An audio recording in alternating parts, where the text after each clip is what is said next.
Hi, I'm Rose Reynolds. I'm a VSAC outreach counselor with the Gear Up program, and I'm really excited to be here with you to help moderate this awesome discussion. You are in the Human Services breakout room right now.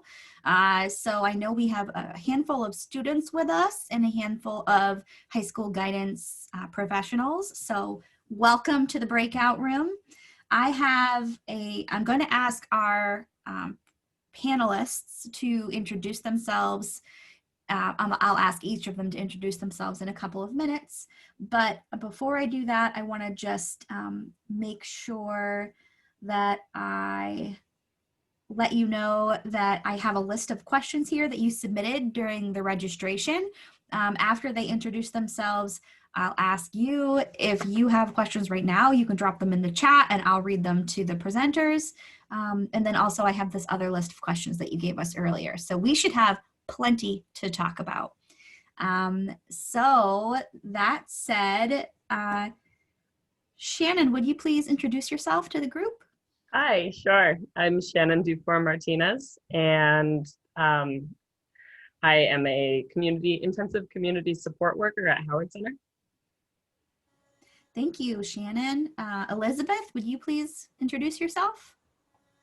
My name is Elizabeth Kiker, and I am the Development Director, which is a fancy word for fundraiser for an organization called House of Ruth, which helps women and children survivors of homelessness and domestic violence here in Washington, D.C. Awesome. And finally, Martha, would you please introduce yourself? Yeah, hi folks, I'm Martha Dallas. I am a life cycle celebrant, which means I officiate ceremonies, customized, personalized ceremonies for people, and I am in Burlington, Vermont. Fantastic. Wow, a lot of experience in the room. This is going to be so cool.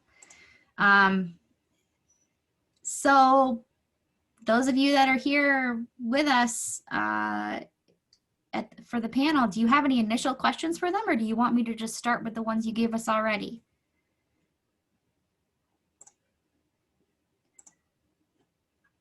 I'm watching the chat and I'm not seeing any questions. So I will begin. So this is a question for everybody. So please, take a minute and then pass it on to the next person. So how did you get into the field of human services, and what advice do you have for students who are considering it?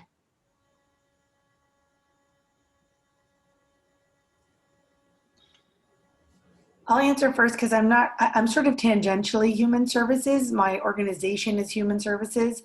And the way I got into it is I worked in lots of different nonprofits for lots of different years. And I had always been a supporter of House of Ruth. And I'm just really passionate about helping women and children survivors of homelessness and domestic violence. So when I was looking to change jobs, I told my husband, all I want to do is fundraise for House of Ruth. And somehow I feel like I called it into being. They posted the job the next day and I wrote them this begging letter and here I am. So I just sort of stumbled into it. I would say that I also stumbled into what I do, stumbled forward, stumbled back, sideways. I had a neat opportunity when I was in my early 20s, just out of college, to support a young woman who has a developmental disability. And it was a lot of fun, and it's turned into a 11-year job. It's a very part-time job now. I do respite for her, just providing some support on the weekends, helping her get out of the house. But it taught me about the field, and I ended up doing some case management for kids and adolescents with developmental disabilities and mental health issues. And I worked in a couple different roles within human services at Howard Center, all in developmental services. And then I realized that I loved working directly with people more than I liked doing case management. And now I work helping people problem solve, people with intellectual disabilities and autism, kind of problem solve the things that come up in daily life, and supporting them to reach goals, be safe, and have engaging, satisfying lives. I had a sort of a long, twisty, turny journey to where I am right now, but I would say the roots of it go back to when I was in high school and then later in college. Mostly learning about anthropology and religion. So learning about people and cultures and ideas and beliefs and sort of what makes all kinds of different people tick, sort of what motivates people and where life has meaning. Just really kind of big questions about what it means to be human, is what it all developed into, and that I kind of kept exploring and doing work related to that. And that's how I got to where I am now. I love all that. I mean, what you're saying is so appropriate, you know, learning about humanity, and now we're talking about human services. So human services is this broad, sweeping, many jobs fall under that category, and you all do different kinds of work. So maybe I'll hone in a little more on that question and say, how did you pick this aspect of it? You know, this particular job, and maybe what you love about it the most.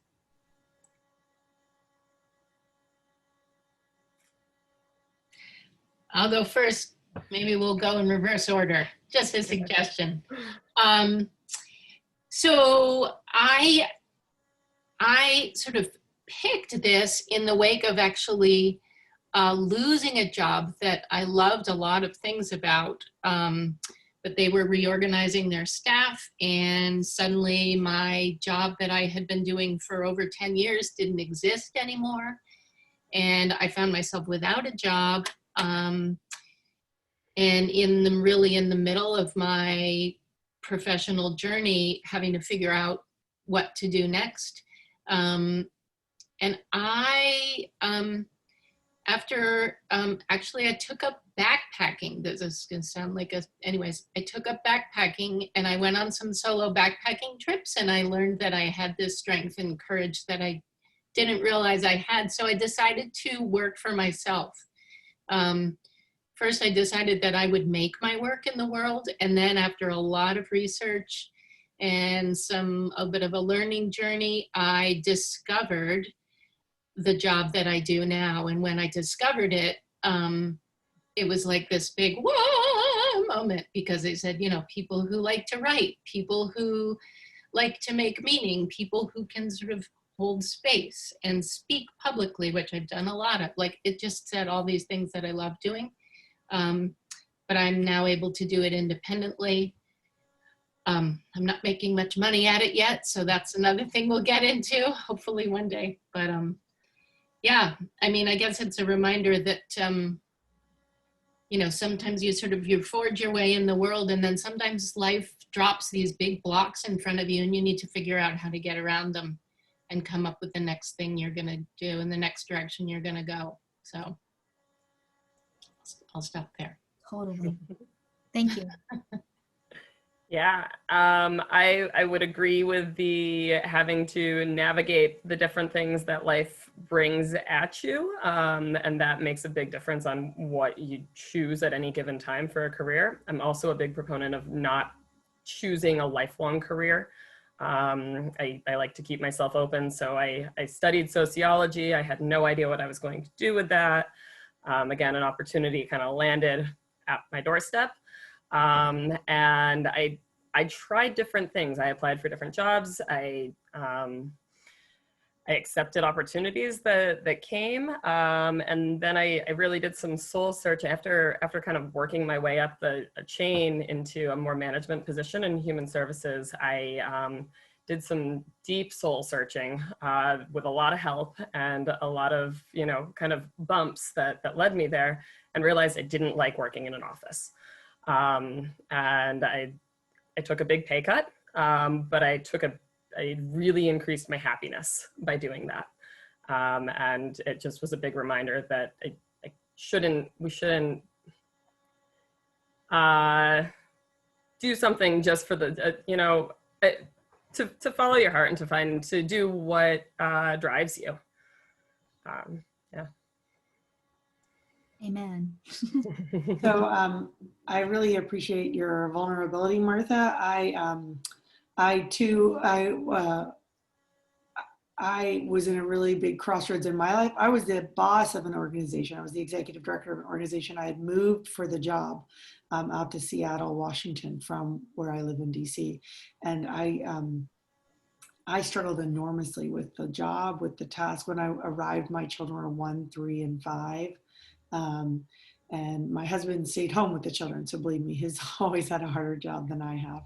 But I was there 3.5 years, and every day felt like it was getting harder, not easier. And every day, no matter how successful it was or how many great things we accomplished, I felt like I was losing sort of a piece of myself. And that's when I told my husband, I really am good at fundraising. I like asking for people for money for causes I believe in. And I really like House of Ruth, and I want to go home. I just want to go home. And home to me, I grew up in Texas, but all my children were born in the DC area. I've lived here 19 years when we left. Now it's been 23 years. And I just, it's hard. Life throws curves at you. And I'm so grateful for where I ended up, but it's really hard when you're in a messy space, which I think middle school for me was a very messy space. And I think high school and college can be messy spaces. And a lot of times the way people present it to you, it feels like make this decision for your whole life. But it's not the way my life has been. It sounds like it's not the way Shannon or Martha's life has been. Every day there's tributaries, there's different directions, there's branches, and you can choose. And even though that can be overwhelming too, I'm really grateful for how life has sort of brought me back to where I really am happy. Thanks everyone for your responses. I think it would be appropriate to sort of compare and contrast, right? Like we're talking about what we do now and kind of how we got there and the sort of different factors that go into that decision-making process, or that luck that we found as we found our way. But when you were in middle school, do you remember what you wanted to do? That's one of the questions here. What did you want to do when you were a middle schooler? Sure. Yeah, I wanted to be a photographer and a writer. I did study studio art as my minor, and that helped me satisfy that need to learn more, and then to be able to carry that piece of art and creativity through the other things that I do in my life. And I taught preschool for a little while, which used that a lot. But yeah, I write, and I still cherish my writing both professionally and as a way to kind of reflect on life and stay connected with people. So I didn't have to give up those dreams, but I did go pretty far away from what I thought I would do in middle school. It's cool that the sort of like soul of some of that early interest still is something you get to do now. That's awesome. Yeah, definitely still part of my soul, but not my career. Yep. That's the difference between like an occupation and a hobby sometimes too. I wanted to be an actor. That didn't happen. Who's next? I'll go. And before I say what, I remember two things that I wanted to do when I was specifically in 8th grade. We had some sort of a career, like take this sort of little quiz to figure out what you're likely to be or what you want to be or something. But I do want to say one of the greatest pieces of advice I got along the way was, we have a lot of things we love to do, and it's important to remember to keep some of those things not in your job. Keep them anyways, I'll let that be. So the two things I wanted to be, I also wanted to be a photographer. Specifically, I wanted to be a photographer with National Geographic, because I basically wanted to have adventures around the world and get paid to do it. The other thing I wanted to do was study monkeys in Africa. And there's still, as I've been thinking about this, this today, I feel like there's, 10 paths I could have taken, not specifically 10, but like there is a version of me that could have totally gone, pursued biology and like a laser and gone and done that, be like Jane Goodall. I mean, I love that journey of her anyway, so we'll get into more of that. That's what I wanted to do. I still love animals. and science. That's Gosh, not part of my work. I'm so impressed with your big visions as middle schoolers. Since I was very, very, very young, was 100% certain. So we're back to my like, I will choose the path and it will be the path. And usually when I'm that certain is when I am most wrong, that I was going to be a teacher. And all the way to my college years where I majored in math and English, but, with a teaching focus, and then I got to be a student teacher, which is your junior year. I mean, it's really far along. And it's the first time you're actually in a class teaching. And you know what teachers have that I do not have is patience. And so I would teach like one class, I don't even remember, like 4 + 4. And then it would be 8. And they would say, I don't understand what's 4 + 4. And I was like, I already said it. Like, oh my God, 4, 4. Like I had zero, and I continue to have a little bit of pain. I mean, I'm homeschooling my 3 children with teachers' help right now, and we're really struggling. It's just that patience and that ability to really meet children where they are is not my strong suit. And so luckily an English degree with some math thrown in there can take you a lot of different ways in life, I've found. I think it's super important to study what makes your heart happy and what you're interested in. But there's no part of me that still has a teaching part because I'm too much of a yeller. I don't know what it is, but it wasn't a match. I think exploring that stuff and then going to post-secondary training is oftentimes finding about the parts of it that you like and the parts of it that you don't like. And that's okay too. That's valuable information, learning that you don't like something. That can help narrow it down for all of us. I'm going to move on to another question. So let's see, we're about halfway through our time. I definitely want to cover this one, which is how does your work make a difference in the community? And how can the next generation entering the workforce make a difference on the job? Big one. I'll go for it. My work makes a difference in the community because I am a community support worker. I am supporting people who have barriers to being independent at home or in the community.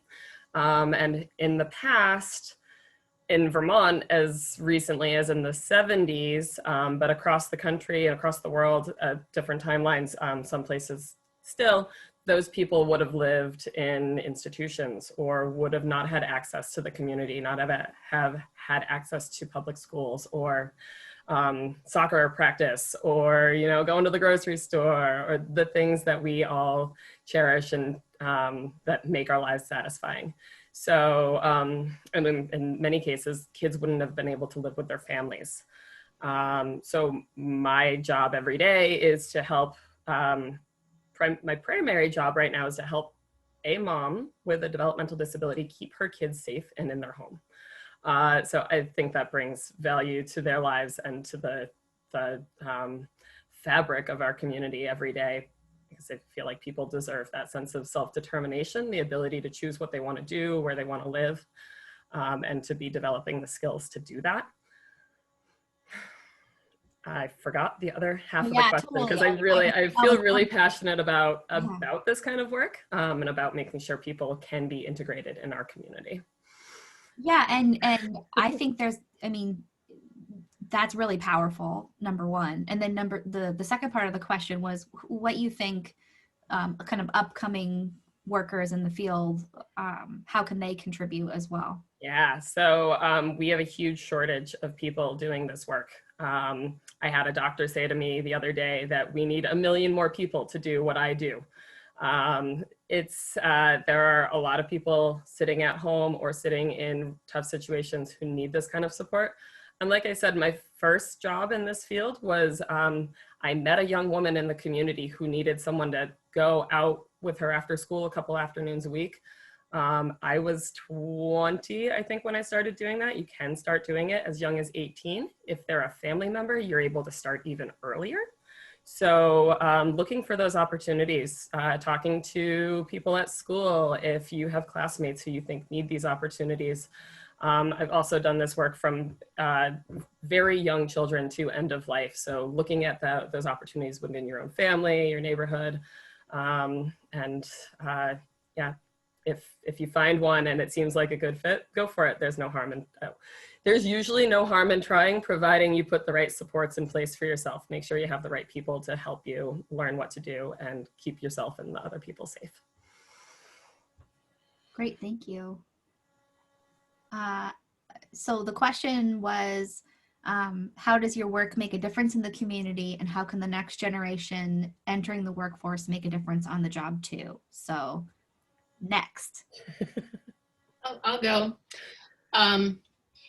So to say a little bit more about what I do, so mostly what I do as I grow this work is I do funerals or memorial services for people, and I also do weddings. But the people I serve are people that aren't connected with a house of worship, like a church or a synagogue. They're usually not people that consider themselves religious. They might be spiritual, but they're not religious. And so I support them in a world where, and certainly in the state of Vermont, most people aren't religious. But what I do is work with them to make these times in their lives be really still meaningful, because you know, weddings and funerals are big times of transition in people's lives. And the ceremony is a time to sort of step out of time and space and, well, maybe not space, we're there, but we pause and ascribe. What I work with my clients to do is to figure out, what does this time, what does this moment, what does this transition mean to you, and sort of who you were and where you've been, and who you will be and where you are going. And it's regardless of what their kind of bigger religious beliefs are. So, you know, my path, I've studied a lot of religion and religious studies, but I've studied it so much that sort of the work I'm doing is now kind of at the edge of that. And so to answer the other part of the question of how sort of the rising generation can best serve their community, I think the best way to serve your community is to figure out, we're all heart people. I mean, that came out really fast. Listen to what your heart, what you think the world needs. What does the world need that speaks to your heart, that you are drawn to address? I mean, I have a lot of things besides what I do. I care a lot. I'm really passionate about climate justice. Maybe you are. There's a whole array of careers, and boy, do I hope that a lot of the rising generation will help be part of, you know, stemming climate change. But, you know, racial justice is another big one that's kind of in the wider conversation of the world. And, you know, work like the three of us are doing and many other people, I think. And just connecting with your neighbors. I guess I'll say a moment, connecting face to face with the real people in your lives, because you're also the generation that's grown up with social media that is part of sort of the air you breathe and the water you drink, speaking metaphorically. We didn't. And so I think real person-to-person connecting, trust building, relationship building is what the world already needs more of. So there's my preaching. I'll stop. Thank you, Martha. Sure. I love that. So I'm less sort of hands-on making a real difference myself. When people say, "Oh, you're doing the hard work," I say, "Well, my colleagues are doing the hard work. Like, they're providing the services, right, to women and children in need, and I'm raising the money. So I help them do it. I enable them to do it. The more money I raise, the more that we can do, the more therapists we can hire, the more child care we can provide." So in that way, I do feel like I'm making a difference, but it's a little less direct. I think one thing I would say to middle schoolers today is you have no idea how powerful your voice is, even right now. In my private life, I do a lot of volunteering. I worked in biking for a long time, so I still work in biking in my community. I talk a lot about the women that I work with. The women at House of Ruth are 99% Black or African American and 99% poor. And it doesn't, domestic violence and homelessness doesn't just happen to Black women, but or women who have grown up poor, but it very disproportionately does. And so anything you can do, I mean, you would not believe when you go to a city council meeting or a county meeting or any of these like boring adult meetings, the fact that you're there is gonna like stop the room, not in a bad way, in a like, welcome, there's a young person way, because old people get goofy like that, like, oh my God. And then also, then your voice will be really loud. So if you say like, you know, I don't know, I want to plant more flowers in the town square, or I think we need more equality in hiring. I don't see a lot of Black people on the council, but I know there's a lot of African American people in our town. How can we change that? Words that you're just starting to think of, or that you just think, am I allowed to say that out loud? You have no idea the effect that that will have. Here in our community, this is a little off topic, but a skate park got put in, and in Arlington where I live, there's all these fights about parks and everybody wants every kind of park. And we were all like, how did the skate park get built? It's so cool. And they said a 12-year-old came to the meeting of the county councilors and said, we want a skate park. And it was like, boom, it just happened. I mean, not boom, it took a year, but like so much faster than when old people get in a meeting and we're all like, you know what, I think we also need a skate park, but we also need a bike park, don't we? And shouldn't we also think about the parks that, but like, and those are good conversations too. It's good to really explore things, but your voice is strong now, and it will only get stronger as you get older. So I just encourage you, whatever it is you feel passionate about, to start speaking up. Start with your parents. Tell them you want to change right now. But really, parents love to hear that. If you come up and say, I want this, and I'm willing to help make it happen. I just really encourage you to know that you have a lot of power right now. Thank you. I'm feeling very like excited by everything you all are saying. I hope our guests are feeling that way too. I'm feeling inspired and supported and empowered and all those things that I know you all do with your clients and your coworkers as well. So thank you for bringing your energy to that. It's palpable and clear. Let's go for another question. We've got time. We've got plenty of time. So here's one. It's practical, but important, I think, for students to think about too. You know, obviously we know that a job is a pathway to making money, and making money so that you can have the lifestyle that you want and all of that. But what benefits beyond compensation does your organization offer? Maybe what benefits that might interest young workers? I want to start with this because I meant to talk about this in the last question, sorry. The other thing about social services work is that it's really, really poorly paid. It tends to be women's work, meaning like you see on this call, it's women. A lot of women are in this field and it is not paid well. So I would also say, in addition to that, like advocate, push for more pay for work that is sort of deemed women's work. I think that's super important. And I think this is work that is just as important, if not more important, as banking or finance, or say other words here, stock market, money making things. But that doesn't mean that you should do the work without being paid well. And when you get your first social services job, like say, I expect to be paid well, I expect to be paid what I need to make a living, and push for that. It's really important. It's the only way that we're going to make this change. Sorry, and then there was another question. What else is there? We do health care, we do, I don't know, sort of standard benefits, and benefits are super important, retirement and things like that. But I think it's also important to advocate that these fields in particular they do so much to feed your heart and to feed your soul. They don't do as much to feed your family and to feed your, get the houses around you. And so I think that's just really important to know that's a disparity. So much is on your generation. I'm sorry, we're trying what we can, but it's a real disparity, and it's not fair. But you should still do the work. It's wonderful work.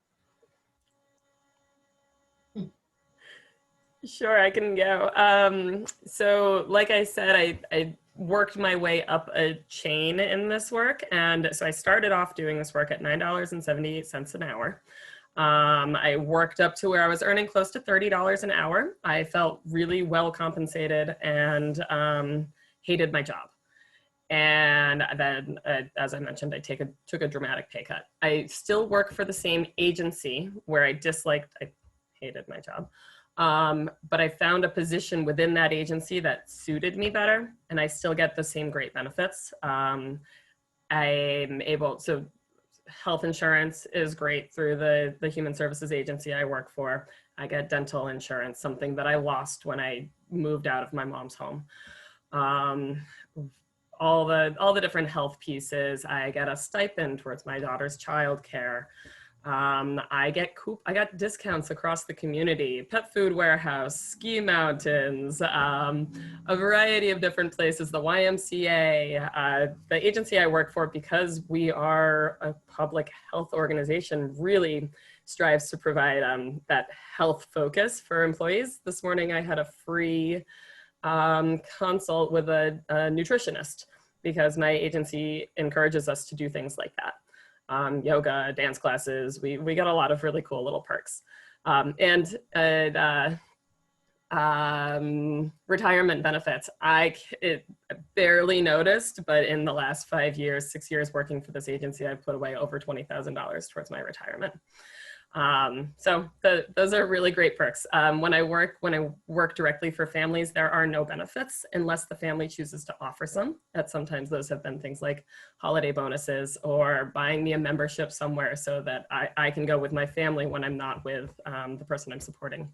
And that's challenging. The pay is not good, but the benefit of working for a family, sometimes really there can be amazing benefits, being invited to dinner, being sent home with dinner, little things, but there's amazing flexibility sometimes when you're working directly for a family instead of an agency. So that's where some of the trade-offs are.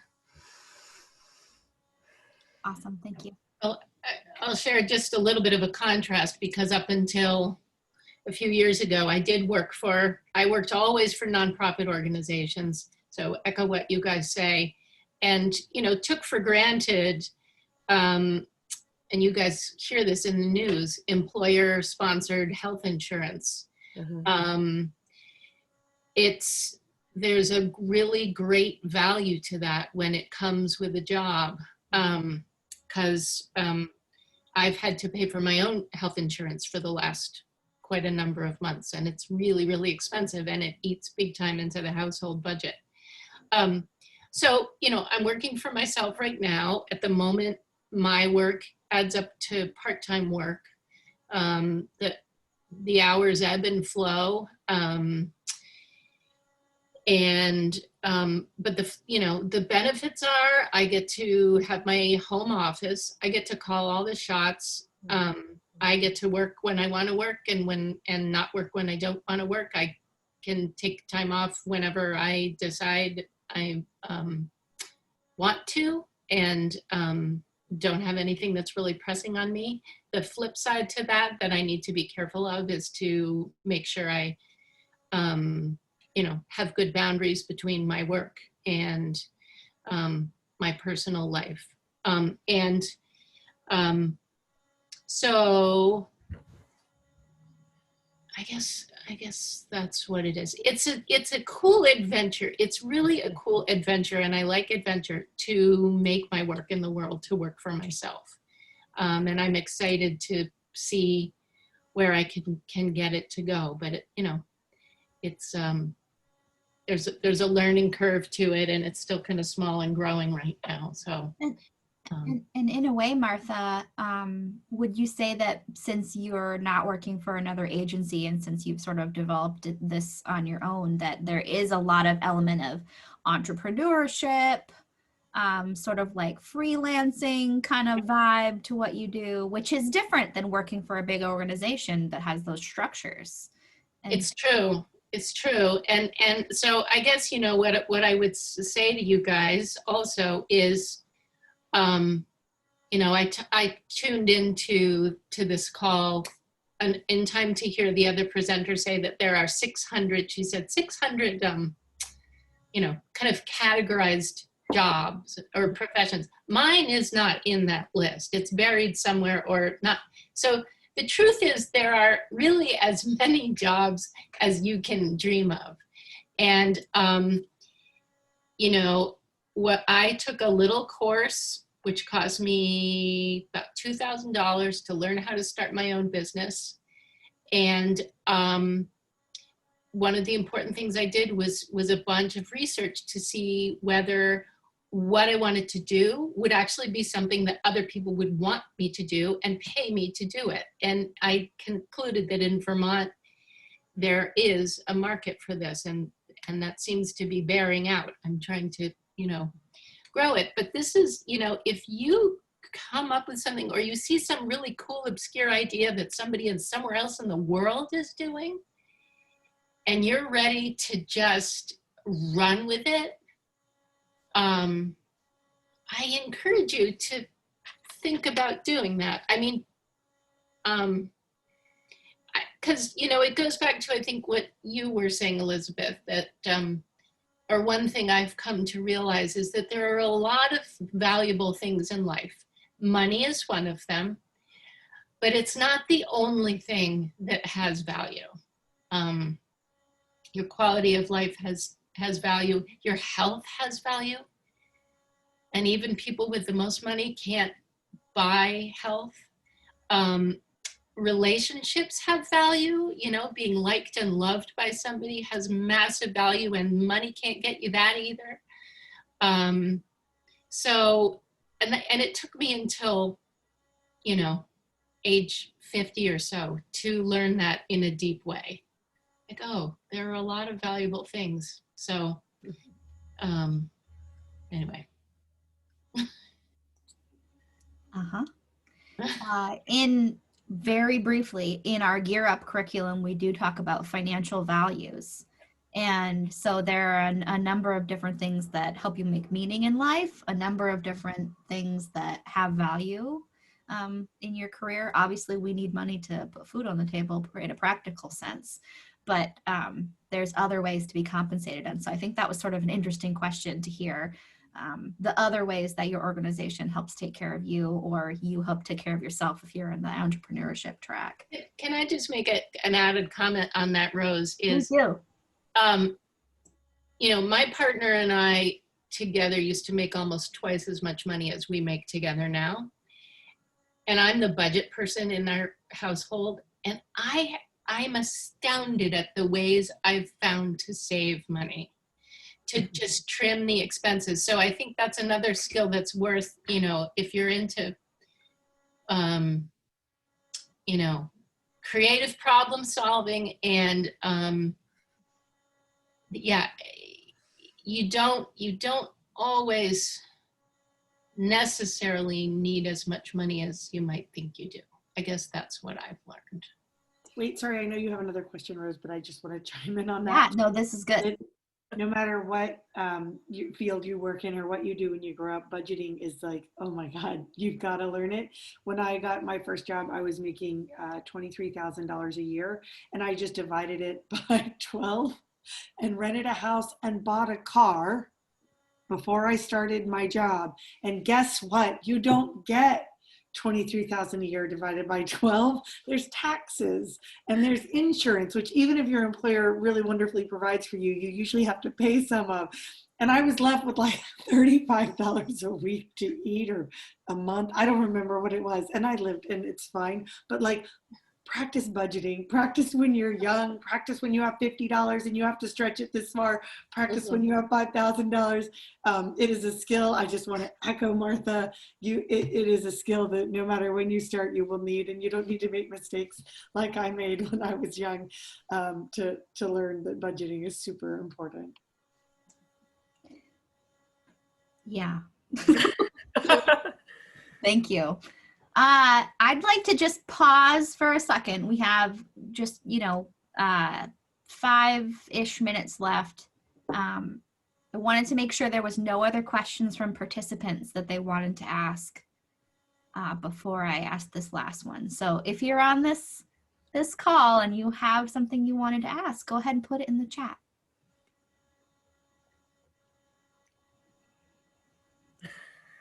Okay, fantastic. I guess I would then say, why don't you, you wonderful people, give us some closing thoughts. What's one more thing you'd want these middle schoolers to know about human services? A minute and a half each. I'll jump in. I wanted to be able to answer the questions about being creative in my work and using critical problem-solving skills.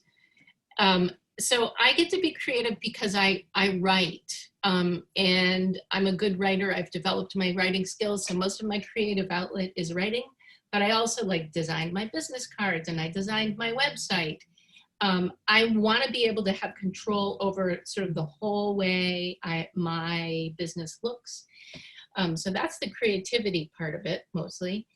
And the critical problem solving, I mean, probably the big general thing is, as I said before, I discovered that, okay, there is a market for this in Vermont, but I think I'm always thinking, how do I get people who want what I'm offering to know that I exist?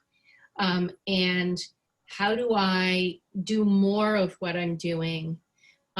So I like data and information, and I keep track of all this, and then I analyze it at the end of the year, and I say, okay, what was really working well and what wasn't, and where do I put my energies to make it even better next year? And COVID threw a giant, bomb into the middle of that, but it's still, it keeps me engaged. So I'll let it be there. And thank you. Awesome. I can go ahead and say that I like human services because it's a huge industry. Obviously, the three of us do very different work, but it still sort of falls into the same category of working within the community, community work, and if you start something and you don't love it, you can try something different, and you build a lot of relationships, both with the people that you are working. I use the word supporting, both the people you're supporting and the people you are working with. And those relationships can help you find other opportunities, help you hone your interests. I have jumped around a bit, and I will continue to jump around a bit, but the skills that I've built have helped me in my personal life, my professional life, and I've just found it to be a really satisfying thing to do with my time. Awesome. I think the biggest sort of message I would send is to be really gentle with yourself and to forgive yourself. I think there's a lot of expectations that you're going to walk a straight path, like I said earlier, and it just isn't the way. I've never met anyone that walks a straight path in this world. And I think we spend a lot of time, or I spend a lot of time saying, oh, if I just hadn't done this, or if I had done that, or if I, like you mentioned, Shannon, jumping around careers. I jump around jobs too. Every 3 years, I tend to change. And I think, oh, I really admire people who stay in a job, or I think it's better if you do it this way, or but they're different people than I am. My career and what I've learned on my jumping journey, just like Shannon has, I really value and I like a new challenge. So the expectations that your friends have or that your parents have of like, you need to do this and you need to do that, listen to it. They have good advice, they have good hearts, but it's not you. You, as Martha said, you have to listen to your own heart and then be really gentle with yourself. Speak to yourself like you would speak to your very best friend and say, it's fine, it's okay. We're learning as we go, and you'll end up having a great life. Thanks so much for the time. And it was a really big honor to get to talk with you, Martha and Shannon and Rose, and learn more about what y'all do. Ditto. Yeah, I am so glad that I got to moderate this wonderful group of panelists. I just wanted to take another second to say thank you to each of you, Shannon, Elizabeth, Martha, for your wisdom, your experience, and taking the time out of your busy lives to come and speak to both the middle schoolers and the professionals that are in this room now, but also those that are going to have access to watching this recording in the future. I know I, for one, plan to use it in my programming with students around the Northeast Kingdom. So it'll be a far and wide-reaching conversation, and it'll just continue like ripples in a pond. So thanks again. Everyone, this is the conclusion of today's event. Like I said, there will be a recording of the session available once VSAC can get that up on the website, so sometime in the next couple days. And you can go ahead when you're ready and click leave room, and then when you get out to the big room, you can click leave meeting, and that'll be that. And I hope you have a wonderful rest of your day, and thanks for your time and energy. Take care, everyone. Bye, Bye. everybody.